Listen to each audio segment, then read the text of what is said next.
Meus prezados e queridos irmãos da TV Caminho Livre, graça e paz do Senhor Jesus. Começando mais um vídeo, e eu aproveito para agradecer ao apoio de todos os irmãos, as orações, muita gente orando por nós, isso é muito bom.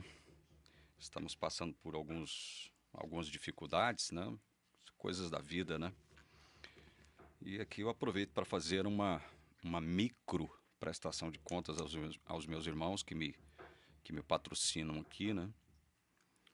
Irmão Joel, irmã Poliana, irmão Antenor, enfim.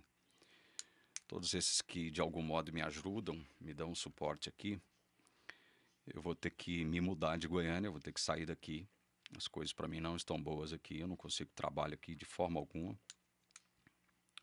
Estou vivendo graças à ajuda dos irmãos aqui e fazendo alguns bicos, né, dentro da minha área. E minha situação está crítica aqui, por isso eu vou ter que sair daqui, vou ter que me mudar. Mas Deus sabe o que faz comigo, né? Deus sempre teve misericórdia de mim. Eu creio que Deus vai me direcionar para onde Ele acha que eu devo ir. Meus queridos, Romanos capítulo 9, eu não vou me delongar, vou fazer um vídeo rápido aqui. Romanos capítulo 9, versículos 30, 31, 32 e 33. São os últimos versículos do capítulo 9 de Romanos. Que diremos então?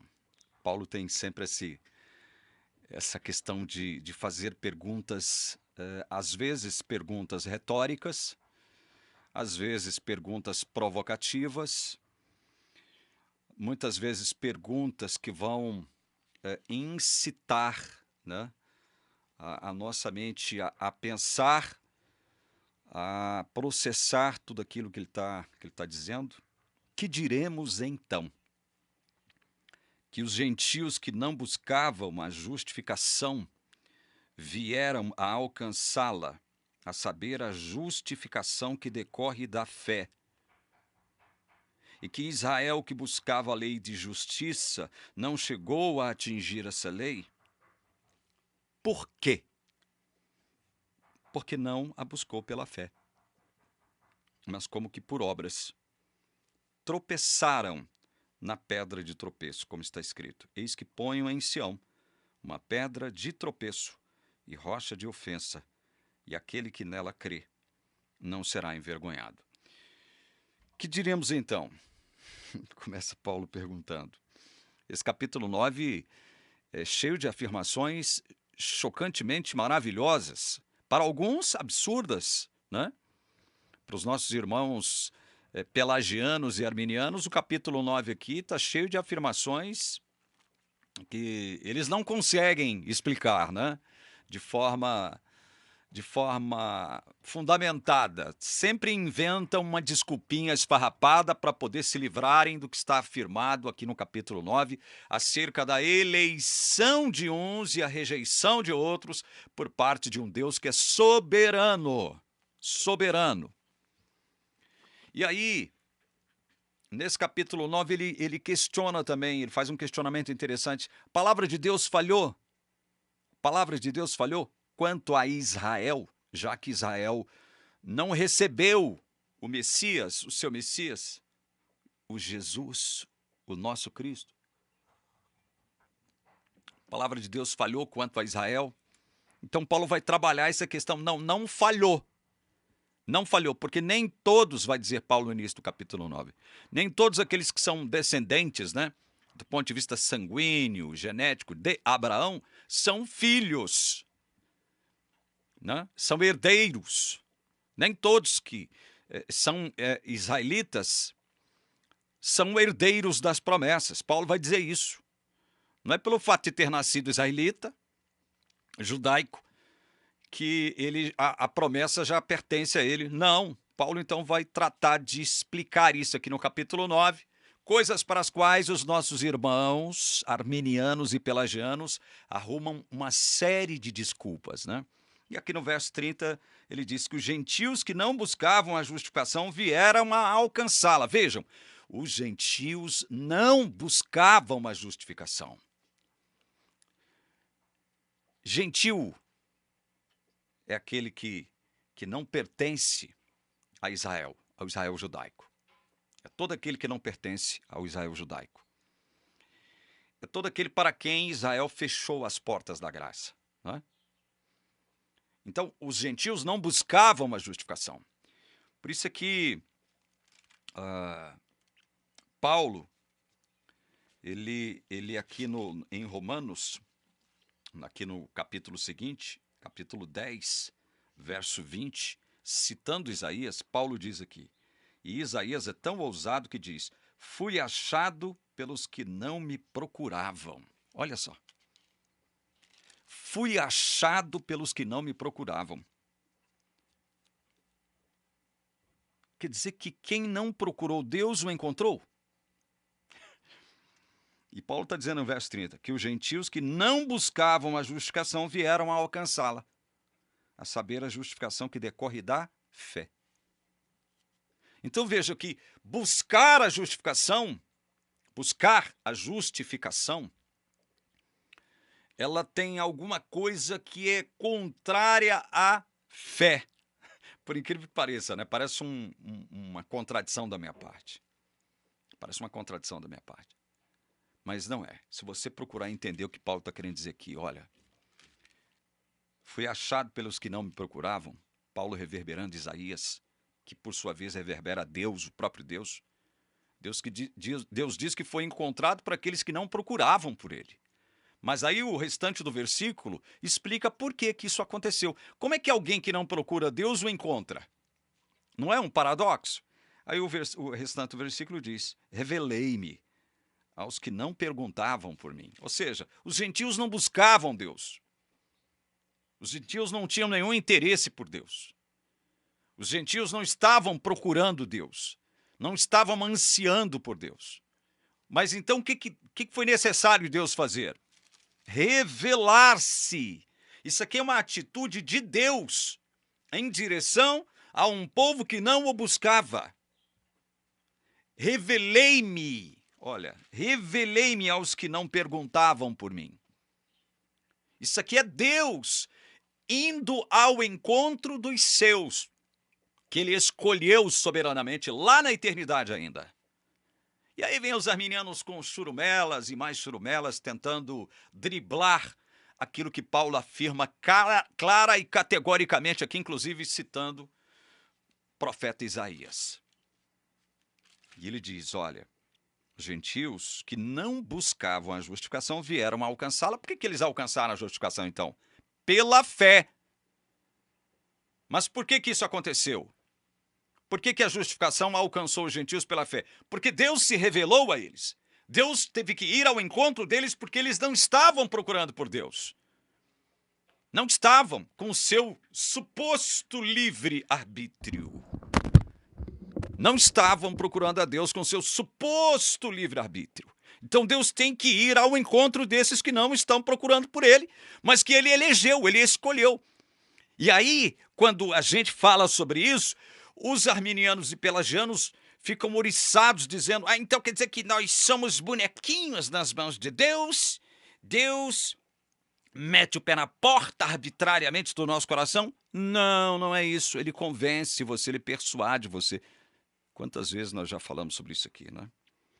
Verso 30 ele diz, e que Israel, que buscava a lei de justiça, não chegou a atingir essa lei. E Israel, que buscava a lei de justiça, veja que ele não fala que Israel estava buscando Deus, até porque Israel, o israelita judaico, ele já pensava, né, que ao nascer dentro ali do povo, ao fazer parte do povo, de forma consanguínea e genética, né, ele já estava incluído nos planos de Deus e isso bastava. Então o que Israel estava querendo agora? A lei de justiça, ou seja, procurando justificarem-se a si mesmo através do quê? Da sua suposta obediência à lei de Deus. E aí o que aconteceu com esses que procuram a justiça desse mesmo Deus tentando obedecer à lei? O que aconteceu com esses? Olha, e que Israel, que buscava a lei de justiça, não chegou a atingir essa lei. Verso 32. Por quê? Porque não a buscou pela fé, mas como que por obras tropeçaram na pedra de tropeço. Quer dizer que quando eu busco a justiça de Deus através da guarda da lei, da minha performance como guardador da lei, o que vai acontecer comigo? A mesma coisa que aconteceu com Israel. Vocês não vão alcançar a justiça de Deus. Vocês não vão alcançar a justiça de Deus. É isso que vai acontecer com vocês, assim como aconteceu com Israel. A justiça, ela te alcança, que é como o texto diz, a justiça alcançou os gentios porque Deus se revelou. Deus foi ao encontro do gentio. Né? Da mesma forma, Deus vai ao encontro de todos aqueles que ele elegeu e se revela a esses. Ele tem que fazer isso porque esses não buscam naturalmente a Deus. Coração de carne não busca Deus, não pergunta por Deus, não procura Deus e jamais vai encontrá-lo. E aí, o que acontece? Assim como Israel tropeçou na pedra de tropeço, quem é essa pedra de tropeço? Olha mais um paradoxo. Eis que põe em Sião uma pedra de tropeço e rocha de ofensa. Aquele que nela crê não será envergonhado. Que pedra de tropeço e rocha de ofensa é essa? Senão Jesus Cristo. Então, quando é que eu tropeço nessa pedra? Quando é que essa pedra constitui-se num obstáculo ao meu caminho? Quando é?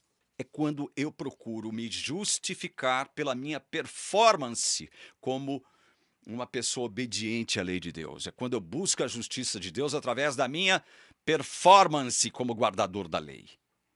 É quando eu procuro fazer o caminho da sinergia para alcançar a justiça de Deus, que é o que ensina a Igreja Adventista do Sétimo Dia. E todos que procuram esse caminho sinergístico vão tropeçar na pedra de tropeço, porque a justiça é que te alcança pela fé. E a fé vem quando Deus se revela a você. Deus tem que se revelar a você. Deus tem que ir em sua direção. Se ele não vier em sua direção, você não vai em direção a ele.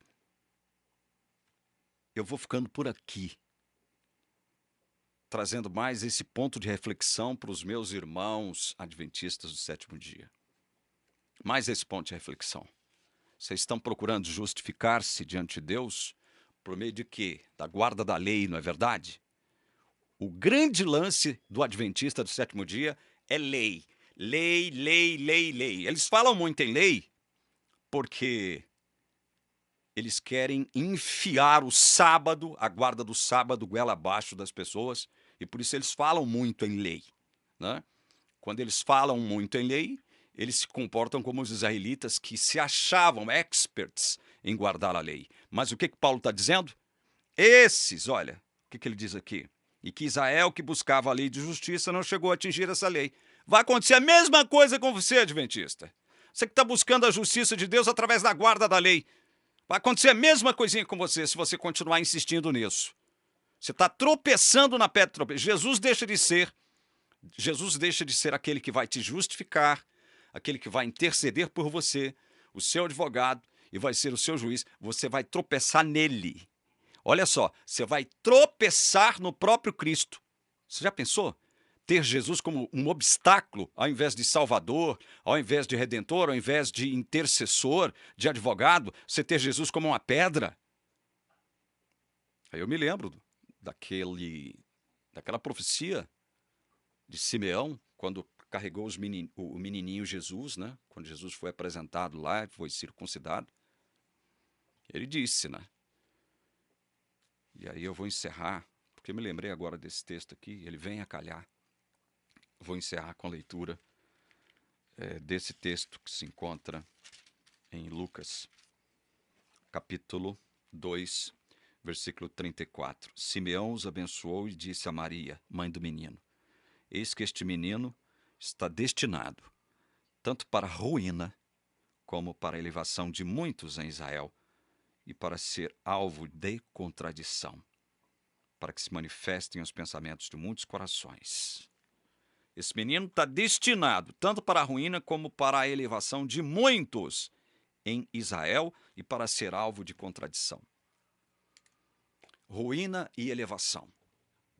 Jesus é o que para você, meu irmão adventista? O que Jesus é para você? Ele será uma pedra de tropeço que vai obstaculizar o seu caminho?